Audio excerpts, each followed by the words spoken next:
Bonjour à tous, on se retrouve aujourd'hui dans une nouvelle vidéo pour vous dire les phrases à ne absolument pas dire à un couple qui essaye d'avoir un enfant ou qui est en parcours PMA. C'est parti! La première chose que les gens nous disent très souvent, c'est « tu y penses trop ». Alors effectivement, on y pense beaucoup, mais ça fait partie de notre parcours, ça fait partie de notre vie, ça fait partie de notre quotidien, c'est quelque chose qu'on veut depuis 6 ans, donc comment ne pas y penser?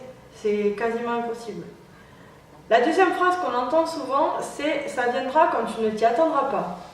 Donc en fait, pour ces gens-là, c'est un peu comme les gens qui nous sortent la première phrase du « tu y penses trop », c'est que pour eux, moi je m'attendais à être enceinte et bim, magie, je serai enceinte. Alors, non, pas du tout en fait. Ça ne marche pas comme ça et certainement pas quand on a un problème d'infertilité qui a été démontré par des examens médicaux, aussi bien pour mon mari que pour moi. Voilà. La troisième chose qu'on entend, c'est « vous l'aurez cet enfant ». Oui, mais t'es qui pour nous dire qu'on l'aura ou qu'on l'aura pas? Enfin, j'ai envie de te dire, t'es pas voyante, t'es pas scientifique, t'es pas médecin, donc à quel moment tu peux être certain que moi je vais avoir un enfant, que nous allons avoir un enfant et que d'autres couples qui le méritent tout autant que nous n'en ont pas et n'en auront jamais. Donc pourquoi nous et pas eux? Pourquoi eux et pas nous? Il n'y a pas de logique dans tout ça. La quatrième chose qu'on entend, c'est « ce n'est peut-être pas le bon moment ». Alors ça, c'est pareil, je ne savais pas qu'il y avait de bons ou de mauvais moments. Mon mari et moi, on est ensemble depuis bientôt 6 ans, on se connaît depuis toujours. On est mariés depuis 3 mois, on s'aime, on a un travail tous les deux et je vois pas ce qui ferait que ce n'est pas le bon moment, voilà. En cinquième, on entend souvent profiter de la vie.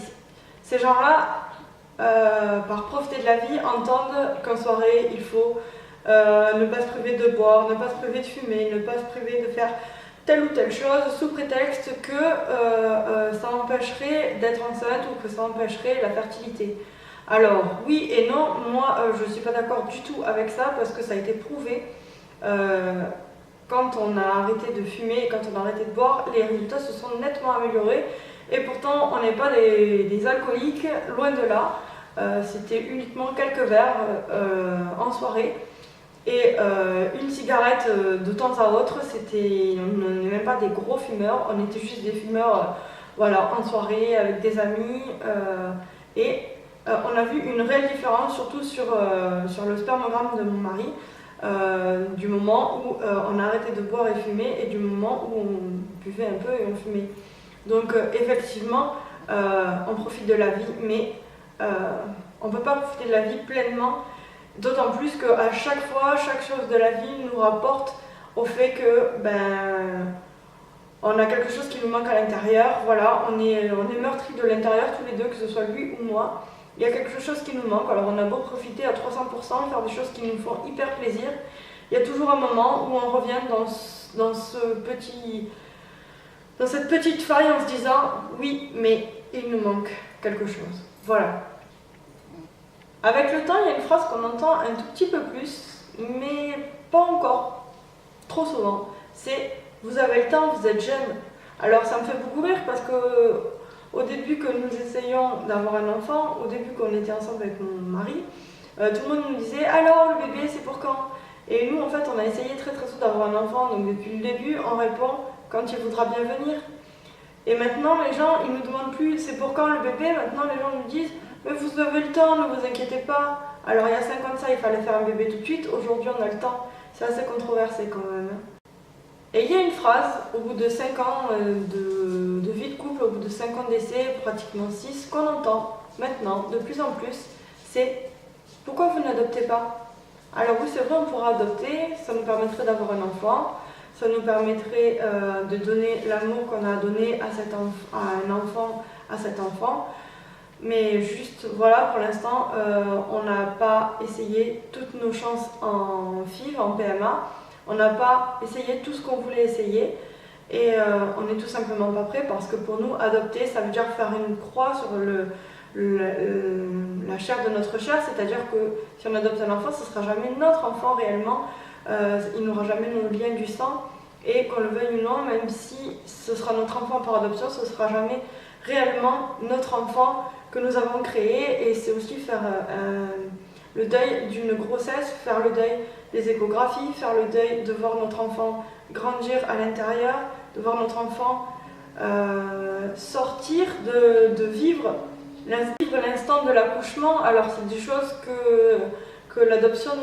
va nous priver, et donc on y réfléchit bien sûr de plus en plus, mais on n'est pas encore décidé à sauter le pas tant que nous n'avons pas tout essayé.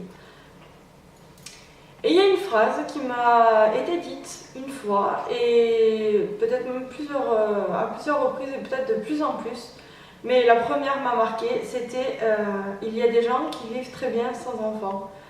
Pourquoi pas vous? Alors effectivement, on vit très bien sans enfants, c'est sûr. On peut se lever à l'heure qu'on veut, on peut se coucher à l'heure qu'on veut, on n'a aucune contrainte. Si on veut partir du jour au lendemain, on peut partir du jour au lendemain. Mais notre rêve à nous, notre désir à nous, c'est d'avoir un enfant, d'avoir un bébé. Et c'est quelque chose qu'on a tous les deux très très. Et même avant, moi j'ai toujours voulu un enfant depuis très tôt. Et du coup, je n'imagine pas du tout ma vie sans un enfant. Et je trouve cette phrase complètement déplacée, surtout quand c'est ce qu'on espère le plus au monde. Voilà.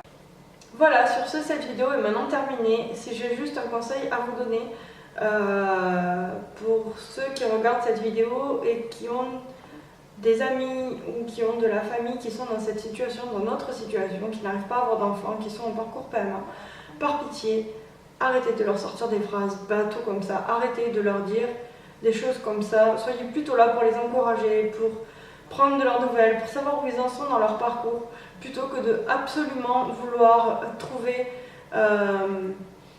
une solution de les rassurer qui finalement les blesse plus qu'autre chose. Voilà, cette vidéo est maintenant terminée, je vous fais de très gros bisous et je vous dis à bientôt dans une prochaine vidéo. Bye!